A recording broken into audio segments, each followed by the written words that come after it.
बिस्मिल्लाहिर्रहमानिर्रहीम अस्सलाम वालेकुम वरहमतुल्लाहि वबरकातुहू। दोस्तों, मैं हूं आपका होस्ट मोहम्मद हामिद रज़ा। उम्मीद करता हूं कि आप सब खैरियत से होंगे। दोस्तों, आज हम इस वीडियो में बात करने वाले हैं आईएसएसबी के 4th डे के शेड्यूल के बारे में।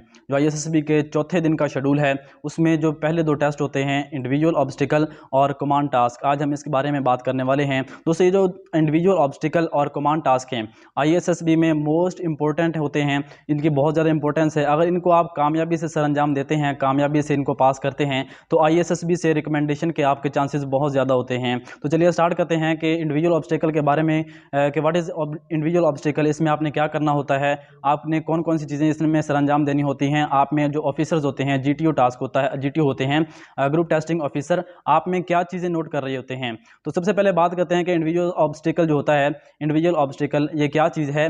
तो ये जो इंडिविजुअल ऑब्स्टिकल है, ये 9 रुकावटों का एक ग्रुप होता है। इसको आपने 2 मिनट में पार करना होता है। 2 मिनट के अंदर अंदर जो आपको ऑब्स्टिकल्स दी जाएंगी, आपने उन तमाम ऑब्स्टिकल्स को पार करना होता है।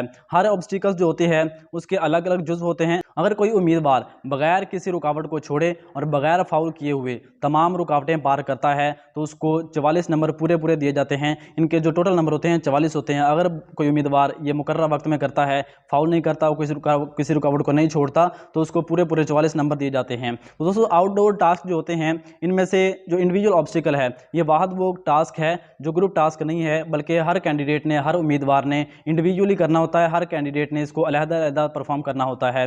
इसके मुतालिक जीटीओ आपको तफसील से हिदायत देता है। उन हिदायत को गौर से सुनें और समझ लें और अपने दिमाग में तरतीब बना लें कि आपने किस तरह से इनको पार करना है। तो इसमें जो इंडिविजुअल ऑब्स्टिकल्स में जो ऑब्स्टिकल्स होती हैं, उनमें कौन कौन सी ऑब्स्टिकल्स हैं, वो सबसे पहले नंबर पर आ जाती है मंकी ब्रिज होती है। जो मंकी ब्रिज है, इसके 7 नंबर होते हैं। जो उसके बाद आती है जिग जैग, जिग जैग के आपके पास 4 नंबर होते हैं। उसके बाद जिग जैग के बाद हैंगिंग रोप होती है।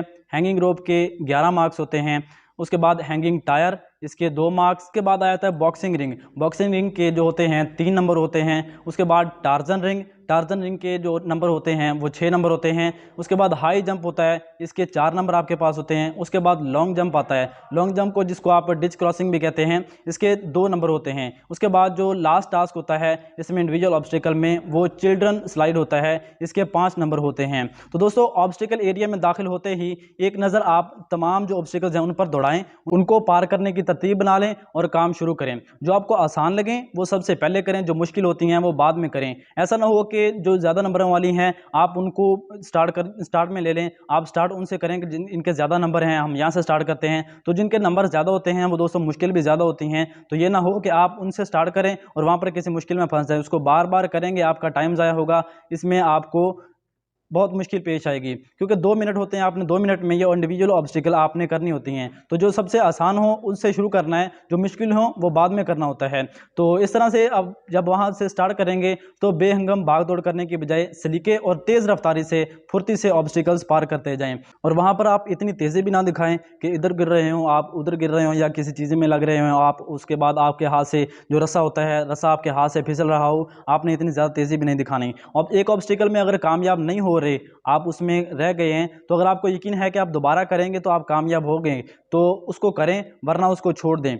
अगर आप तमाम ऑब्स्टिकल्स कर लेते हैं, उसके बाद जो रह जाती हैं, जो टाइम बचे, तो उसमें उन ऑब्स्टिकल्स को पार करें। अब बात करते हैं कि इंडिविजुअल ऑब्स्टिकल में जो जीटीओ होता है, ग्रुप टेस्टिंग ऑफिसर, आप में क्या चीज़ नोट कर रहा होता है, वो आप में क्या चीज़ देखना चाहता है। जो इंडिविजुअल ऑब्स्टिकल हैं, इसमें आपकी सबसे पहले तो फिजिकल एंड्योरेंस देखी जाती है। आपकी जज्बाती पुख्तगी देखते हैं, आपका सेल्फ कॉन्फिडेंस, आपका जोश व जज्बा, हिम्मत, लगन, और आपकी जो फिजिकल एंड्योरेंस हैं, इस तरह की जो क्वालिटीज़ हैं आपकी इंडिविजुअल ऑब्स्टिकल्स के ज़रिए आपकी चेक की जाती हैं ये क्वालिटीज़। उसके बाद आता है इंडिविजुअल ऑब्स्टिकल के बाद कमांड टास्क आता है।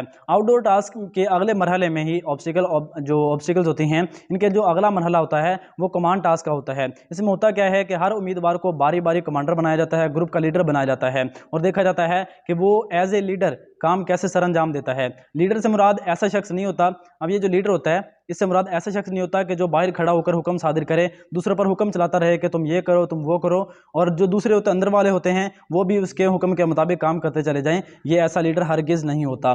जो आर्मड फोर्सेस का क्राइटेरिया है उसके मुताबिक लीडर एक ऐसा शख्स होता है जो काम करने की प्लानिंग करे और दूसरों का भी मशवरा ले। यानी जो काम करने वाला है उसमें जो अपनी सोच विचार करनी है उसके साथ साथ दूसरों का मशवरा भी उसमें शामिल किया जाए। वो दूसरों का मशवरा भी शामिल करे, प्लान बनने के बाद दूसरों के साथ मिलकर काम करता है, बल्कि ज़्यादा बोझ जो होता है वो अपने ऊपर डालने की कोशिश करता है, ज़्यादा बोझ खुद उठाने की कोशिश करता है और साथ ही दूसरों की मुश्किलात और जो मसाइल होते हैं, जो टास्क खुद करने में जो उनकी मुश्किलात पेश आ रही होती हैं, उनको मसाइल का सामना करना पड़ता है तो उनमें उनकी मदद करता है।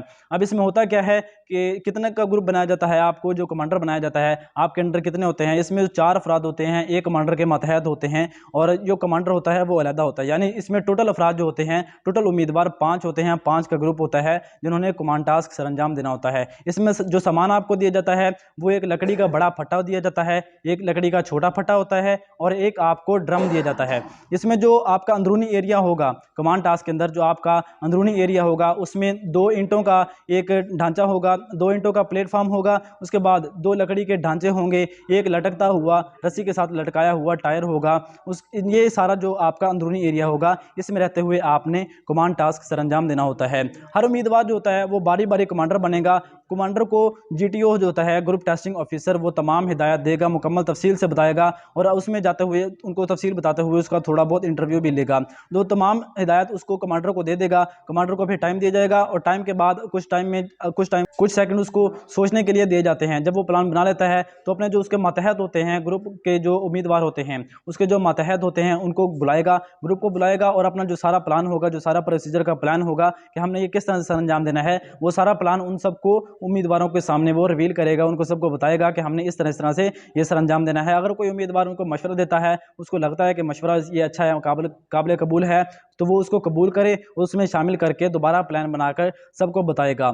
ये जो सारे का सारा प्रोसीजर है, इसमें जो टोटल टाइम आपके पास होता है वो सिर्फ 8 मिनट होते हैं। 8 मिनट के अंदर अंदर आपने सारा प्लान भी बनाना है, प्लान बना के अपनी टीम को भी बताना है। टीम में से अगर कोई आपको बताता है, आपको कोई मशवरा देता है तो उसका मशवरा भी शामिल करके जो दोबारा सरे नो आप प्लान बनाएंगे तो दोबारा प्लान बनाने और तमाम ऑब्स्टिकल्स को, ये जो कमांड टास्क तमाम होते हैं, पूरा जो आपने सर अंजाम देना होता है, इस सारे प्रोसीजर के लिए आपके पास सिर्फ और सिर्फ 8 मिनट होते हैं। तो ये जो कमांड टास्क है, ये कहा जाता है कमांड टास्क को कि ये बहुत ज़्यादा इंपॉर्टेंस का हामिल होता है, इसकी बहुत ज़्यादा इंपॉर्टेंस होती है। अगर आप इसमें बहुत अच्छा परफॉर्म करते हैं तो ISSB में से रिकमेंडेशन के आपके चांसेस बहुत ज़्यादा होते हैं, क्योंकि इसमें जो आपकी सलाहियतें देखी जाती हैं वो आपकी कमांड करने की सलाहियतें ही देखी जाती हैं कि आप आया कमांड करने के काबिल भी हैं या नहीं, आप किसी जो आपके मातहत हैं उन पर कमांड कर सकते हैं कि नहीं। इसमें जो GTO होता है वो आपके अंदर क्या चीज़ नोट करता है, इसमें वो आपकी बहुत सारी जो ऑफिसर लाइक क्वालिटीज़ होती हैं वो नोट की जाती हैं। सबसे पहले जो आपकी क्वालिटीज़ नोट की जाती हैं, यहाँ पर GTO आपकी क्वालिटीज़ को नोट कर रहा होता है,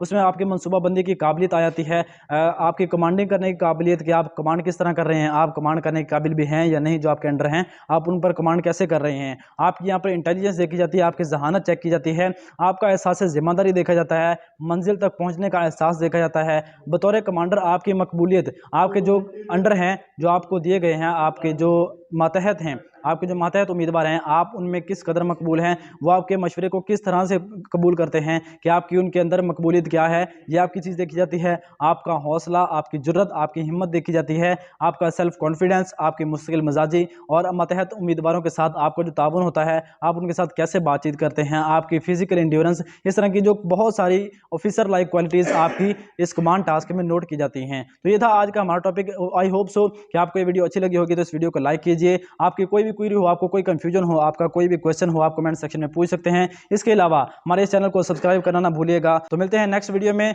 तब तक के लिए अपना ख्याल रखिएगा। अल्लाह हाफिज़।